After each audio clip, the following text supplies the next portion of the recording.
You and everybody on the Hill in Washington, D.C. are well this morning.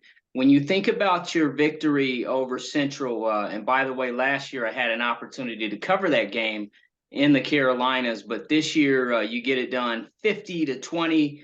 Talk a little bit about Mr. Williams, Mr. Hunter, and obviously Mr. Hawthorne, but Mr. James was able to run the ball. Just talk about that victory and that offensive output. Well, we want to make sure that at the end of the day, games like that, guys that can make those kinds of plays for you. You play games, have opportunities to do just that. So the ball went around. The ball was in the hands of various guys in different deals. We did a good job schematically with making sure we did that. I wanted to come out of that ball game saying that, hey, in the end, the best way to give yourself a chance to win is to make sure your playmakers are touching the skin, and that's the way you want to win. Have your best players touch the skin. That's the way that it goes. So we made sure, we did a good job with that, distributing the ball around. Even if we had to direct snap the ball to certain people to make sure that happened, we did that.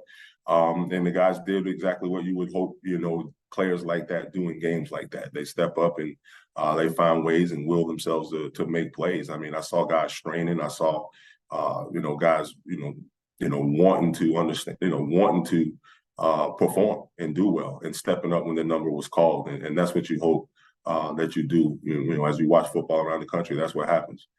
People get the ball in their hands of the guys that can do that, and usually good things happen. So we're fortunate and blessed enough that we were able to do that, and some good things happen. Coach, last year you were blessed with a share of the Meac crown. This year you have an opportunity to win it. But just talk about this Battle of the Beltway, two programs, 38 miles apart. When you look at DC and the proximity of Baltimore, and the guys know each other, and just the rivalry and the competition and skill level that we can look forward to this weekend.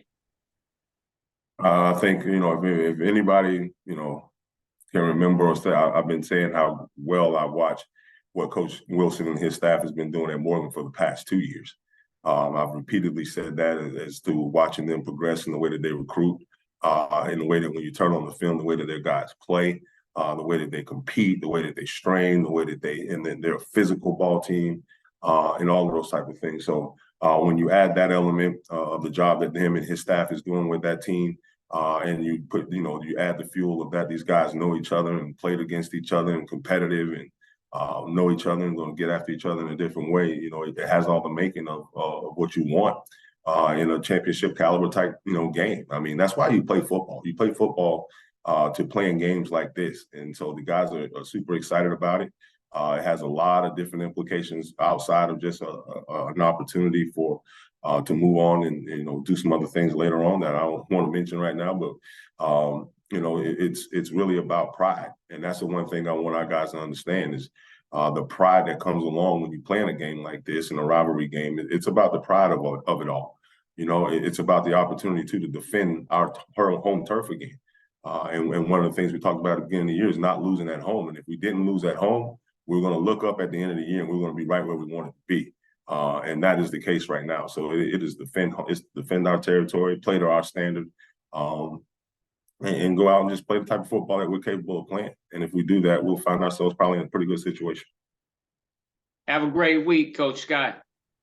Thank you. Appreciate it, James.